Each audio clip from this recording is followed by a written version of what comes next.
Thrill-A-Minute, neck twisters, spine shakers. Rides like this are a lot of fun once in a while and for some people. But few of us would like to do very much traveling over the waves of a roller coaster. These are only a few of the devices that man has invented to give himself a thrill and a pain in the neck. Sudden ups and downs are all right in an amusement device, but automobiles haven't much use for them. The automobile engineers know that in our motor cars, we want comfort and a smooth, level ride. Even when we want to travel on the level, the ups and downs, the waves in the Earth's surface, complicate the problem of getting a smooth, comfortable ride. The bumps and dips in the Earth's surface over which we travel have been reduced. Great progress has been made in leveling and smoothing out roads and highways. But automotive engineers have long known that all roads can never be made perfectly smooth. Even the smooth, paved roads have long, gradual waves, or small, sharp bumps that have different effects at different speeds. The wheels of our motor cars follow these waves, moving up and down with each change in the surface of the road. So, to give us the smooth, level ride we want, engineers knew that the smoothing and leveling would have to be done by the motor car itself. Between the moving wheels and the passengers, some sort of a bump leveling device is needed. Let's see for ourselves the method by which the engineers have approached and solved this problem. Here is a wheel, fastened so that it is free to move up and down. The wheel rolls on a moving belt, rising and falling whenever it strikes a bump. A platform, fastened solidly to the wheel, carries a tracing pen, and when the wheel moves up and down, the tracing pen draws a line which shows the movement of the platform. To get a true picture of the up and down movements, the tracing paper moves at the same speed as the moving ground belt. We'll start the model running. Now, the traced line gives us an exact picture of the up and down movements of the wheel and platform. Let's see what happens when we use more speed. At high speeds, the effect of a bump is considerably greater.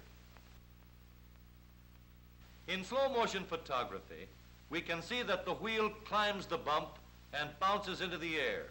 Of course, this jolting is passed on to the platform.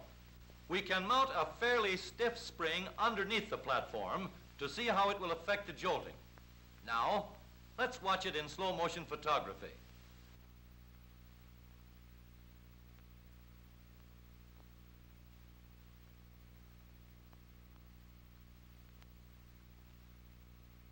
The traced line shows that we have cut down the jolting because the spring absorbs some of the effect of the bump. Let's substitute a soft spring for the stiff spring that we have been using. A softer spring gives a smoother line because a soft spring is able to spread out the effect of the bump and act as a better cushion against the jolt of the wheel. But when there are 4 wheels mounted in 2 sets, front and rear, as in the motor car, the problem is complicated. Until recently, the front springs of the automobile had to be stiff to keep the axle and front wheels in line. If one set of springs is stiffer than the other set, the stiff set will bounce harder and faster. We can see that this unequal springing, stiff springs in front and soft springs in rear, causes pitching when the wheels strike a bump.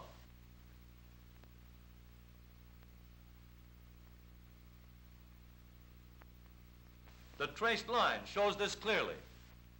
The only way to eliminate this unequal springing and make the front springs soft is to give them only one job to perform, the job of absorbing bumps. Suppose we replace the bouncing axle with a rigid, immovable beam.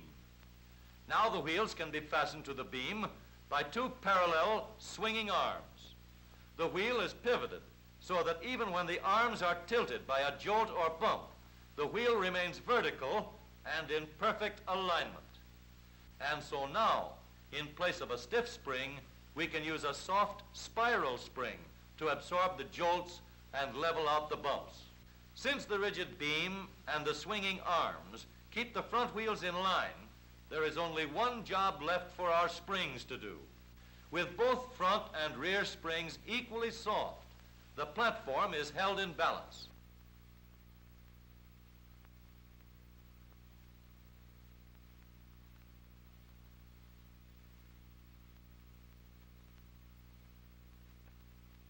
But now that the front and rear springs are soft, we have another problem. Springs that are soft enough to level out the bumps will compress too rapidly under a heavy shock.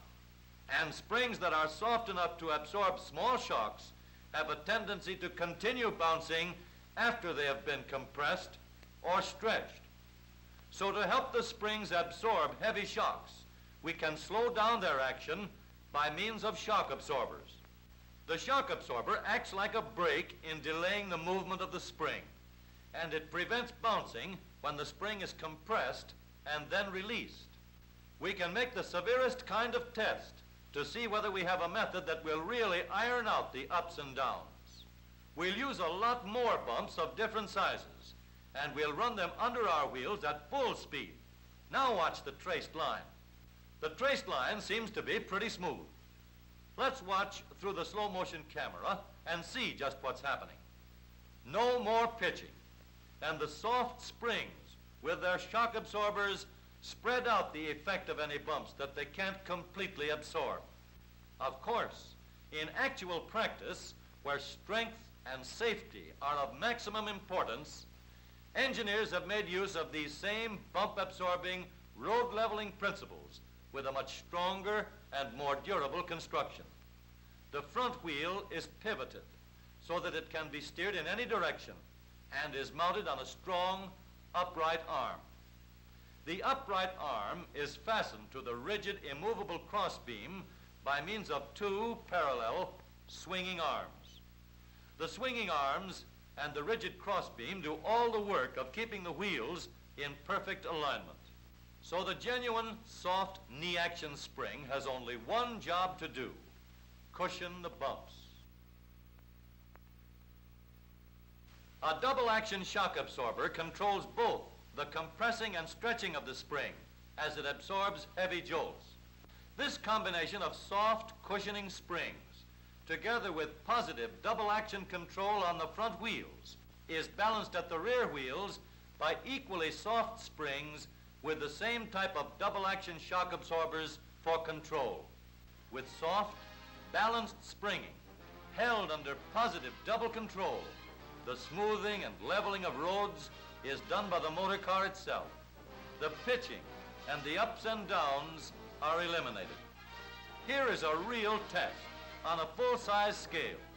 That pipe sticking up from the top of the car is a giant tracing pen. The sky itself will be our moving strip of tracing paper. And this tank of skywriting smoke will take the place of ink. The car rides smoothly over the waves, while the wheels do all of the pounding. Watch the traced line. And so, the pain in the neck has been taken out of ordinary driving, giving a truly level ride over any bumps on city streets or on country roads.